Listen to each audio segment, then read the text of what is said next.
Et la cinquième des choses, c'est la voix de Dieu. Bien-aimé dans le Seigneur, la voix de Dieu reste la voix la plus sûre et la plus correcte et authentique que vous devez chercher à entendre. Lorsque Dieu vous parle, vous saurez déjà ce à quoi vous êtes appelé et ce que vous devrez faire. Bien-aimé dans le Seigneur, vous ne devez pas baser votre ministère ou votre appel sur la seule base qui est les prophéties ou les messages qui vous ont été donnés. Ça, c'est une erreur. Mais vous devez chercher par vous-même à écouter Dieu. Lorsque c'est Dieu qui vous a parlé, lorsque c'est Dieu qui vous a montré ce à quoi vous êtes appelé, peu importe les difficultés que vous pouvez rencontrer, sachez que vous aurez la confiance que c'est Dieu qui vous a appelé. Prenons exemple avec Moïse, Exode chapitre 3. Vous allez comprendre que c'était Dieu qui a appelé d'abord Moïse. Il lui a dit d'aller libérer les enfants d'Israël. Peu importe ce que Moïse devrait rencontrer dans le chemin, il avait la confiance en lui que c'était Dieu qui est passé par lui et qui lui a dit « C'est toi qui vas libérer les enfants d'Israël ». C'est l'importance maintenant de savoir ce à quoi vous êtes appelés. C'est de chercher la voix de Dieu car c'est la voix la plus sûre. Si c'est l'homme qui vous a dit, vous aurez parfois des doutes. Si c'est tel ou tel qui vous a dit, vous aurez quand même des doutes. Mais si c'est Dieu qui vous a rassuré que c'est à cette chose que tu es appelé à faire, bien-aimé dans le Seigneur, vous aurez la confiance que c'est Dieu qui m'a appelé dans cette œuvre. Alors, j'étais en train de dire que Dieu a plusieurs façons de nous appeler.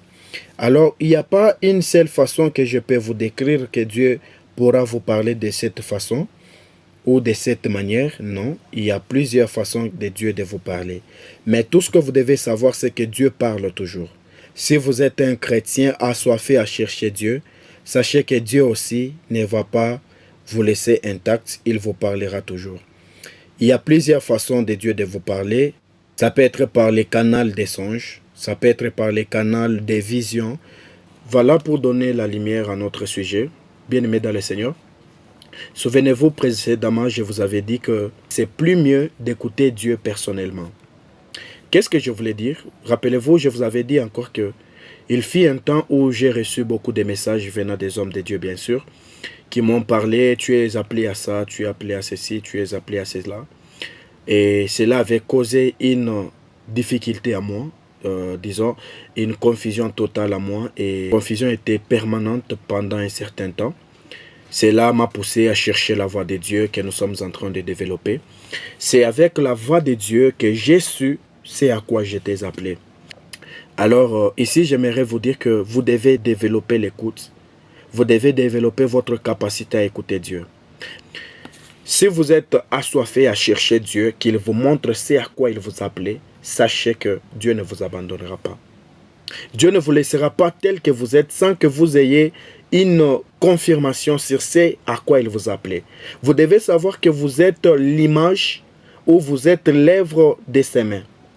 Et Dieu saura comment vous l'expliquer, comment vous le dire, pour que vous soyez toujours à son œuvre. Alors, il est plus important d'écouter Dieu. Alors, ce que vous devez savoir, c'est que Dieu peut vous dire, Dieu peut vous donner un rêve. Dans ce rêve, vous êtes en train d'opérer un don qui est rattaché à votre ministère.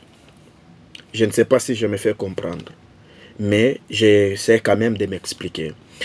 Il est possible de faire un rêve ou de voir une vision. Vous êtes en train d'opérer un don et ce don est rattaché à votre ministère. Je vais essayer ici de donner quelques voies par lesquelles nous pouvons entendre la voix de Dieu.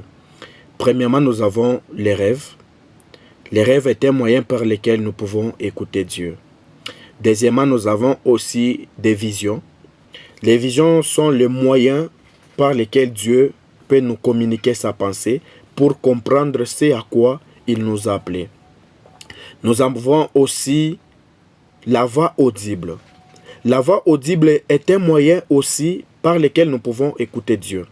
C'est vrai que c'est une voix qui est tellement rare, ce n'est pas donné à tout le monde, mais à des personnes qui ont déjà développé leur intimité à écouter Dieu. Ce sont ces personnes qui peuvent écouter Dieu ou qui peuvent écouter la voix de Dieu par les canaux de la voix audible.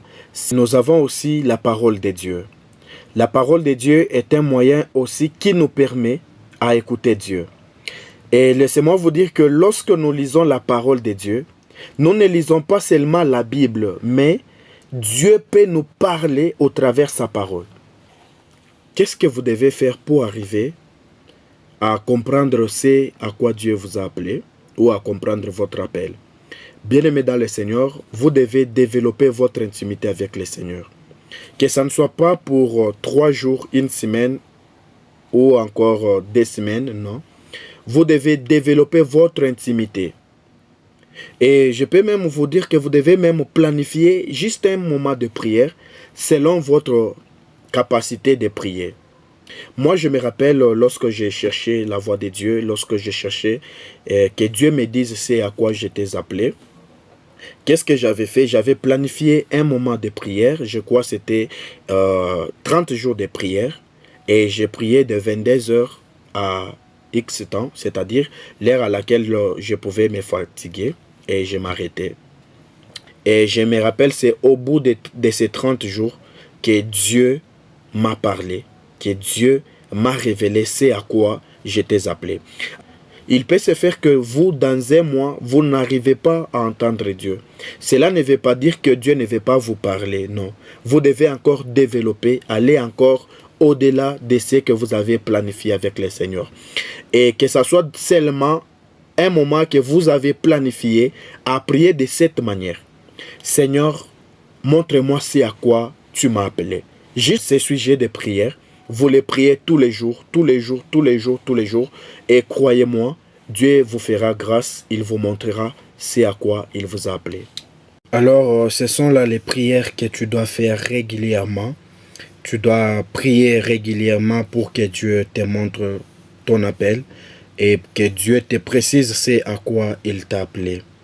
Alors que tu as écouté notre enseignement dès le début jusqu'à aujourd'hui, parce que cet enseignement, nous l'avons subdivisé en 5 parties. Et si tu as écouté du début jusqu'à aujourd'hui, je crois fermement que Dieu va te faire grâce. Je crois que Dieu va te parler clairement pour que tu comprennes ce à quoi il t'a appelé. Alors, j'aimerais prier pour toi qui m'écoutes en ces moments. J'aimerais le faire pour toi, pour que Dieu t'ouvre des visions, pour que Dieu t'ouvre des songes, pour que tu arrives à comprendre ce à quoi il t'a appelé. Alors tu vas fermer les yeux et je vais prier pour toi. Je sais que j'ai perdu trop. Éternel Dieu de grâce, Dieu Tout-Puissant, je prie pour tout celui qui m'écoute en ces moments, Seigneur Dieu. Je prie, ô Dieu, que ta main sainte le touche. Parle-lui clairement. Parle-lui et dis-lui c'est à quoi tu l'as appelé. Éternel Dieu, mon frère et ma sœur qui m'écoutent en ces moments, il a besoin que tu lui parles clairement de sa mission. Que tu lui parles clairement de la vision ou de la mission que tu as avec lui. Ô Éternel, pendant que je suis en train de prier, je prie, ouvre les yeux de quelqu'un. Je prie, ouvre les yeux de quelqu'un. Ouvre les oreilles de quelqu'un. Qu'il apprenne à écouter ta voix. Qu'il apprenne à t'écouter, Jésus. Toi, le maître à bord, viens et aide ton peuple à t'écouter. Viens, Seigneur Dieu, et écoute le cœur de celui qui est en train de te prier en ce moment. Souviens-toi de lui. Parle-lui clairement au nom de Jésus. Amen.